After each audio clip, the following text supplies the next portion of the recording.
Sejam bem-vindos, um prazer participar desse primeiro congresso online do Instituto de Direito Constitucional e Cidadania. Sou a professora Camila Cardoso Lima, sou coordenadora do curso de pós-graduação em Direito Constitucional pelo Instituto e também de projeto de pesquisa Constituição, Constitucionalismo e Direitos Fundamentais, e vou falar um pouquinho sobre judicialização e ativismo judicial. A judicialização e o ativismo judicial é um tema sempre bastante polêmico, né? Então em nenhum momento a gente tem a pretensão de esgotar a temática, né? Então estamos aqui só para apresentar um ponto de vista a respeito dessa temática sempre tão relevante para o direito, sobretudo para o direito constitucional, né? Mas sem essa pretensão de esgotar ou dizer a verdade absoluta, né? Só apenas abrindo aí para o debate para que a gente possa de uma certa forma, dar continuidade aí para os debates sobre o tema.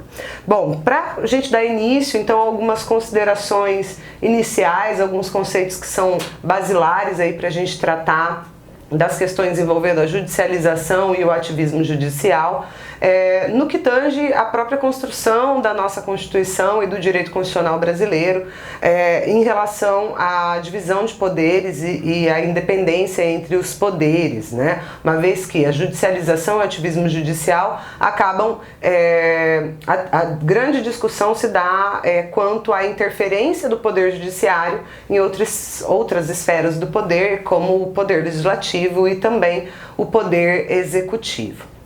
A nossa Constituição Federal, ela traz ali no seu artigo 2º, né, que os poderes da União são harmônicos e independentes entre si e são formados pelo poder legislativo, executivo e o judiciário.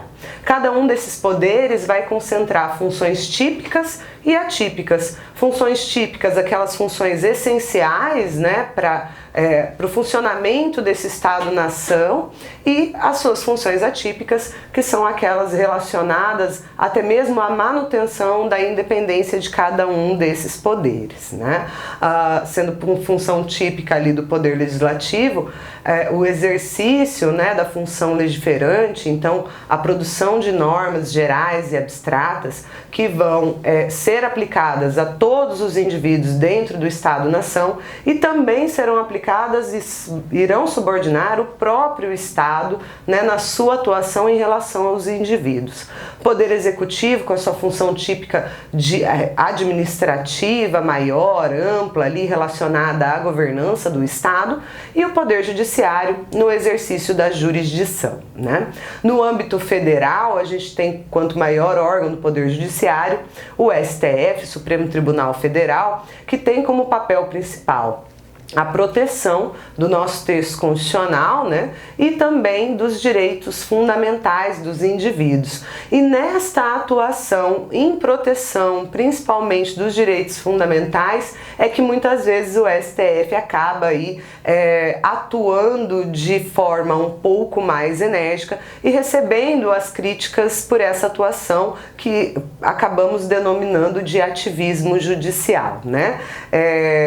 Entendo de um ponto de vista pessoal que nem 8 nem 88, né, e a gente não pode tratar o ativismo judicial como vem sendo tratado, né, nos últimos anos, com um conceito bastante pejorativo e negativo, né? Eu acho que também tem aí algum aspecto positivo nessa atuação mais proativa do STF, né?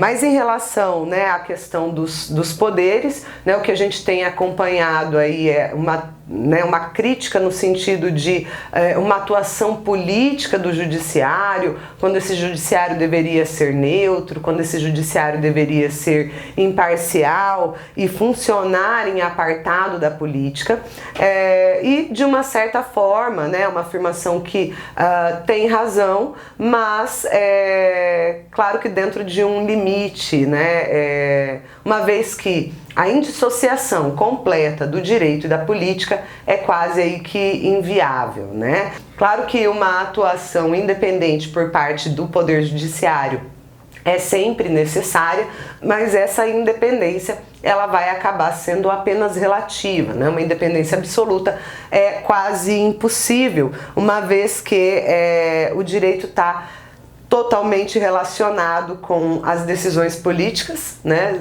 Sendo elas vindas ali do Poder Legislativo, que é o poder competente para a elaboração das normas que vão ser aplicadas nos casos concretos pelo Poder Judiciário, né? Então, o Poder Judiciário, com essa missão de interpretar as normas e aplicar o direito nos casos concretos, né? No que tange a divisão entre política e direito, a distinção entre política e direito, nós temos ali que a política ela vai representar a soberania popular e a vontade da maioria, né? Enquanto o direito vai representar a soberania da lei, né? E preservar os direitos e garantias fundamentais. É claro que a soberania popular, essa vontade da maioria, é um pressuposto do Estado democrático de direito que construímos a partir da Constituição de 1988. Contudo, a vontade da maioria, né, também encontra limites no sentido de que não pode a vontade da maioria se sobrepor ou de repente até impossibilitar que uma minoria também tenha acesso aos seus direitos fundamentais, né? Então, o judiciário ele tenta equilibrar aí, né, essa vontade popular, essa vontade soberana do povo com a vontade da lei na garantia, principalmente dos direitos fundamentais garantidos ali no nosso texto constitucional, né? Esse Estado democrático de direito, então, né, nos traz alguns conceitos, né? O Estado de direito uma ideia de que este Estado funcionará submetido a uma lei, né? E essa lei é aplicável a todas as pessoas dentro do nosso território, dentro desse Estado-nação, e não subordinando apenas indivíduos, apenas cidadãos, mas subordinando também o próprio Estado, né? Então o Estado está aí subordinado à lei, podendo ser responsabilizado, né, pelos seus atos, dentro de uma ideia que busca afrontar e afastar aquela ideia que tínhamos de Estado absolutista, de um soberano acima da lei e que nunca seria responsabilizado, né? A ideia do Estado de Direito nos traz essa garantia, né? Princípios da legalidade, onde todos sabem exatamente quais são as condutas que devem ou não devem cometer e as suas respectivas consequências, de maneira já anterior, né? Pré-estabelecida.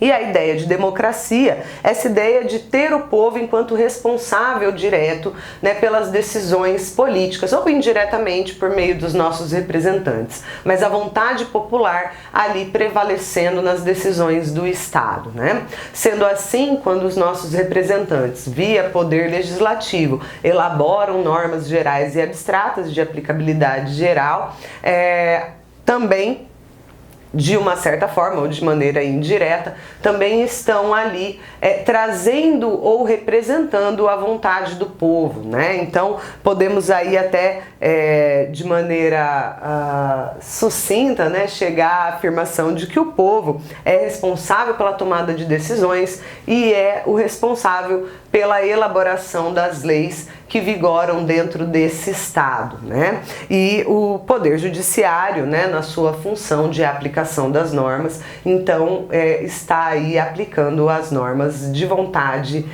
da população e respeitando essa soberania popular, né? Bom, a questão, né, da judicialização e o ativismo judicial, né, muitas vezes tratada ali como sinônimos, se diferem, né, no sentido de que a judicialização é um fato, né, é um movimento global ali, então não é uma particularidade brasileira, né, algo que está presente aí no mundo todo, esse processo de judicialização.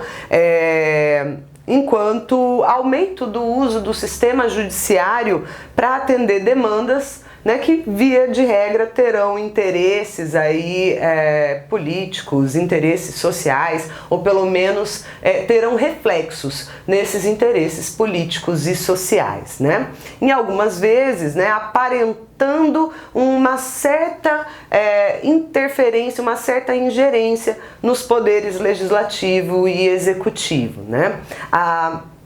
A ideia de se haver uma judicialização dentro do Estado brasileiro, acho que está muito vinculado, muito ligada à própria estrutura do nosso texto constitucional, né? Então a Constituição de 88, no que tange ali a sua extensão, é uma Constituição analítica, né? Então nós temos uma Constituição bastante extensa, prolixa, né? Que é, claro, uma característica do nosso povo, uma característica do próprio povo brasileiro, mas também, né, um reflexo do momento histórico social que precedeu a Constituinte. Então acabamos colocando nesse texto constitucional, neste texto que é o maior texto do ordenamento jurídico, né, interno, não só aquelas normas materialmente constitucionais, né, mas ainda normas formalmente constitucionais, e ali no processo de constituinte, até pela efervescência democrática que vivíamos, essa Constituição acaba contemplando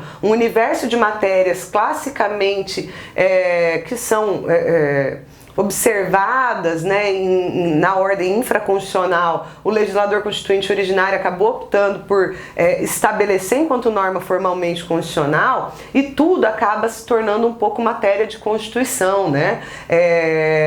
O professor Luiz Roberto Barroso até menciona, né, a Constituição só não traz a pessoa amada em 3 dias, mas todo o resto ela traz, porque ela tem essa dinâmica de contemplar uma quantidade de matérias tão grande que, para que um direito não seja matéria constitucional, tem que ser de fato um direito bastante pequeno, né, e irrelevante. E dentro dessa dinâmica, então, de uma estrutura analítica, uma estrutura que vai trazer normas não só materialmente, mas também formalmente constitucionais, é que muitas demandas acabam chegando até o Supremo Tribunal Federal, que é esse órgão máximo, que é esse órgão responsável pela tutela do texto constitucional, né? Considerado aí o nosso guardião da Constituição. Então, essa ideia de judicialização também muito ligada a essa estrutura da Constituição. Hoje, qualquer ação pode chegar à análise do STF por suscitar a violação de algum direito constitucional, algum direito que esteja previsto na Constituição. Então, judicialização, um movimento super normal aí dentro do mundo moderno, né, desse aumento de demandas no sistema judiciário, né, sob análise do STF. Acho que é importante a gente estabelecer, né, essa judicialização não se confunde ali com o ativismo judicial. E o ativismo judicial, por sua vez, não enquanto fato, mas enquanto atitude do magistrado, atitude do Poder Judiciário. O ativismo judicial vai trazer uma ideia de uma atitude mais proativa do Poder Judiciário no momento em que analisa aqueles casos concretos, aqueles conflitos de interesses, aqueles conflitos sociais que chegam para a sua análise ali, para a aplicação do direito, para dizer o direito, né? E o direito tem uma característica, né, de ciência social e de tentar regular as relações sociais que são extremamente dinâmicas, né? Então, o direito muitas vezes não consegue acompanhar o dinamismo da própria sociedade, né? A sociedade se modifica e se transforma com uma dinâmica que muitas vezes o direito, principalmente por meio do poder legislativo, ali, da produção legislativa, da produção de normas, não consegue alcançar, está sempre correndo atrás, mas na grande maioria das vezes chegando atrasado, né? Então, muitas situações da vida, né, cotidiana, das relações sociais, não encontram respaldo numa norma pré-estabelecida, né? Mas essas demandas vão chegar, é claro, ao Poder Judiciário, uma vez que essas relações sociais acabam culminando muitas vezes em conflito. E o Poder Judiciário não consegue, então, se esquivar, ou não pode, ou não deve se esquivar, né, de dizer o direito a esse caso concreto por ausência de uma lei, por ausência de uma norma. E nessas oportunidades, muitas vezes, acaba atuando aí com um pouquinho de proatividade, ou às vezes com muita proatividade, para entregar um direito, né, naquele caso concreto, sem que a gente tenha uma previsão legal, uma lei vinda do poder legislativo, que detém a função típica aí de legislar, né? E outras oportunidades, né? A gente vai ter o STF interpretando uma norma posta, mas que precisa de uma atualização aí para que seja compatível com a realidade de fato, para que atenda de melhor maneira a ideia de se garantir direitos fundamentais dentro do texto constitucional, né? Então essa vontade constitucional, essa vontade popular que está expressa no texto constitucional, e às vezes comete excessos, mas acho que dos casos que nós temos aí, né, nos últimos anos, pelo menos aqueles mais polêmicos, que mais suscitaram debate, o STF ele acabou mais, de repente, ratificando, né, decisões que já haviam sido tomadas no Poder Legislativo do que inovando, trazendo uma ideia de inovação, né, dentro de um espaço de atuação que seria do Poder Legislativo. Mas como essas situações vão chegar, né, ao debate? Por que a judicialização, por que o ativismo vai chegar a esse debate? Por que essa crítica tão intensa ao ativismo judicial, né, atribuindo ao ativismo judicial uma conotação tão pejorativa de invasão de poderes, de ingerência, né, de superpoderes conferidos ao STF? Essas críticas não vão ocorrer quando forem situações corriqueiras, situações privadas do cotidiano. Essas críticas elas vão surgir quando essas decisões elas contemplarem situações maiores, situações envolvendo direitos sociais, situações envolvendo decisões do Poder Executivo, situações de grande polêmica que muitas vezes o Poder Legislativo sequer tem interesse em legislar, né, porque causa um desconforto ali entre os seus eleitores. O STF acaba tendo uma neutralidade para tomar essas decisões, às vezes, que são até impopulares, né? Pela sua liberdade, por não ter ali um representante eleito, por não depender, né, de votos ali para sua formação, né, o STF que detém uma parcela de representatividade no Estado sem ter sido eleito, né? Então uma das críticas também em relação a essa questão democrática, né? Nós temos um poder executivo eleito por maioria, nós temos um poder legislativo também eleito e o STF ali formado sem sequer um voto do cidadão e tomando essas decisões muitas vezes que causam um certo desconforto entre a população, né, na sociedade. Alguns temas que foram objeto aí de ativismo judicial ou de judicialização, né, como o aborto do feto anencéfalo, como a utilização de embriões para pesquisa com célula-tronco, né? Então são situações que muitas vezes o legislador não tem interesse em legislar, né? Reconhecimento da união homoafetiva, equiparação da união homoafetiva às uniões heterossexuais. Então, nessas perspectivas, nessas temáticas é que a gente vê a polêmica surgindo que tange ao ativismo judicial, né? Bem, no caso da utilização dos embriões, né, para célula-tronco, para pesquisa com célula-tronco, a gente percebe, por exemplo, que não existia uma ausência de norma, né, não existia uma omissão por parte do legislativo. A atuação do poder judiciário nesta situação em específico, né, a atuação do STF neste caso, ela não teve por objetivo sanar uma omissão do Poder Legislativo, mas ao contrário, ratificar uma decisão que já havia sido tomada no Poder Legislativo. A Lei de Biossegurança já havia sido aprovada no Congresso Nacional quando começou a ter sobre ela suscitada a inconstitucionalidade de um de seus artigos que previa justamente a utilização dos embriões para pesquisa com célula-tronco.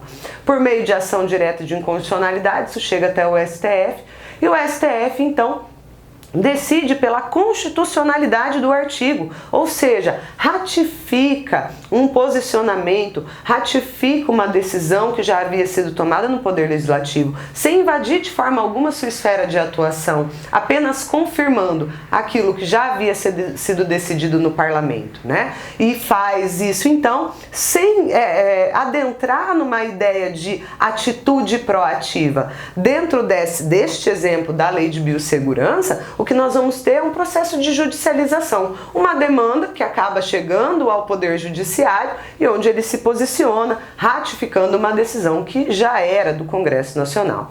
Diferentemente para o caso do aborto do feto anencéfalo, ou então para o reconhecimento das uniões homoafetivas, a gente percebe que por serem temas extremamente polêmicos, de caráter moral, extremamente polêmico, o Poder Legislativo se afasta, recua, né, não quer se indispor com o seu eleitor e elaborar essa norma, mas essas demandas chegam até o Poder Judiciário, estão relacionadas a direitos fundamentais desses grupos minoritários, dessas categorias de pessoas. E então, diante da omissão do Poder Legislativo, o STF precisa atuar para conferir direitos fundamentais a esses indivíduos. É então reconhecida a união homoafetiva, reconhecida a necessidade de não se criminalizar o aborto daquela gestante que teve um diagnóstico de feto anencéfalo, para que se garanta a dignidade humana dessas pessoas envolvidas. Então, são breves considerações a respeito desses temas, judicialização e ativismo judicial. Claro que a nossa perspectiva e a minha intenção é só plantar uma sementinha aí para que esse debate continue, outros posicionamentos, outros pontos de vista possam ser levantados, uma vez que um ponto de vista é só visto a partir de um ponto e esse é o ponto de vista que vim agora apresentar, mas o debate fica aí em aberto com grandes autores, grandes doutrinadores discutindo sobre isso no Brasil, um tema de extrema importância e que a gente não pode deixar se apagar. Obrigada e tenha um bom congresso.